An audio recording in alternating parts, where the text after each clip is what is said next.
السلام علیکم۔ اللہ آپ سب کو سلامت رکھے اور بہت ساری خوشیاں دیکھنا نصیب کرے، آمین۔ کپڑے پر چائے کے داغ ہو تو اس پر گریسلین لگائیں، تھوڑی دیر بعد گرم پانی سے دھو لیں۔ داغ سفید سوتی داغے کے کپڑے پر ہو تو کپڑے پر کھولتا ہوا پانی ڈالیں، داغ صاف ہو جائیں گے۔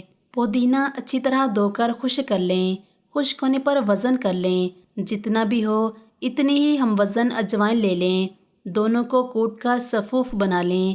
صبح دوپہر رات کھانا کھانے سے آدھا گھنٹہ پہلے چھوٹا چمچ پانی سے لیں، بھول جائیں تو کھانے کے 1 گھنٹے بعد دوا لے لیں۔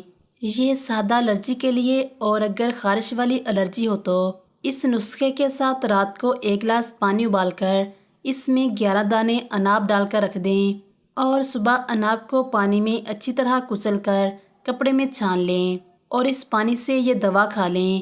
بار بار کا تجربہ ہے کہ 7 دنوں سے زیادہ اناب پینے کی نوبت نہیں آئی۔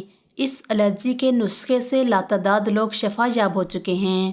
خارش کی بیماری سے نجات کے لیے کوئلے لے کر اسے گرم کر لیں، پھر اس کے اوپر شکر جو گڑ کی بنی ہوتی ہے وہ آہستہ آہستہ اوپر ڈالتے جائیں، اس کی دھنی اپنے پورے جسم پر لیں، یہ بیماری ختم ہو جائے گی۔ ہاتھوں اور کہنیوں پر پڑ جانے والے سیاہ نشان دور کرنے کے لیے لیموں کے استعمال شدہ چھلکے لے کر متاثرہ جگہ پر رگڑیں اور پھر اس جگہ کو دھو کر کوئی بھی کولڈ کریم لگا لیں۔ دن میں 1 مرتبہ اس ٹوٹکے پر عمل کریں، چند روز میں سیاہ دھبے دور ہو جائیں گے۔ دن میں 1 مرتبہ اس ٹوٹکے پر عمل کریں، چند روز میں سیاہ دھبے دور ہو جائیں گے۔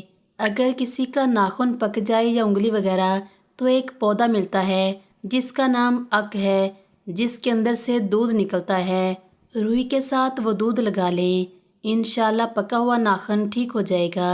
استعمال شدہ چائے کی پتی کو ایک الگ برتن میں نکال کر خشک کر لیں۔ اب اس کو ایک ململ کے کپڑے پر لگا کر اس سے برتن وغیرہ صاف کریں، برتن چمک اٹھیں گے۔ کالے ہونٹوں کے لیے 1 کپ ناریل کا خالص تیل لے کر اس میں آدھا کپ تازہ لیموں کا عرق شامل کر لیں۔ دن میں 3 سے 4 مرتبہ روئی کی مدد سے ہونٹوں پر لگا لیں، انشاءاللہ جلد ہی فرق محسوس ہوگا۔ اس کے علاوہ چقندر کا ٹکڑا کاٹ کر دن میں 2 بار ہونٹوں پر لگانے سے بھی فائدہ ہوتا ہے۔ املی کو رات پانی میں بھگو دیں، صبح اس کے پانی سے سر دھوئیں، اس سے بال لمبے ہو جاتے ہیں۔ اس عمل کو ہفتے میں 3 بار کریں، اس کے بعد ناریل کا تیل استعمال کریں۔ 4 عدد بادام، چٹکی بھر سونف اور ذرا سی مصری لے کر رات کو سوتے وقت کھا لیجئے اور اسے کھانے کے بعد ہرگز پانی نہ پیے۔ ہاتھوں سے دھنیا، لہسن یا دوسری سبزیوں کی بو دور کرنے کے لیے ٹوتھ پیسٹ کو ہاتھوں پر مل کر دھو لیں، بو دور ہو جائے گی۔ جوڑوں کے درد اور سوجن کے لیے 7 عدد چھہارے اور 5 ماشے پیسی ہوئی سونٹھ دودھ میں جوش دے کر صبح نہار منہ پینے سے بے حد فائدہ ہوتا ہے۔ چاولوں کو ابالتے وقت 1 چمچ لیموں کا رس ڈالنے سے اس کی رنگت صاف اور چاول خوشبودار بنتے ہیں۔ سخت گوشت جلدی گلانے کے لیے گوشت کو بھونتے وقت خشک لہسن کے درمیان والی لکڑی ڈال دیں۔ بلینڈر سے لہسن کی بدبو ختم کرنے کے لیے پانی اور 1 کھانے کا چمچہ سرکہ ڈال کر 2 منٹ کے لیے بلینڈر چلائیں، پھر پانی پھینک کر بلینڈر دھو لیں۔ ہر تیسرے دن ہاتھوں اور پاؤں کے ناخن کاٹنے چاہیے، تھوڑے تھوڑے ہی کیوں نہ ہوں، اور ان پر سرسوں کا تیل لگائیں۔ یادداشت، حافظہ قوی، اعصابی کمزوری سے نجات، قبل از وقت بڑھاپا نہیں آئے گا۔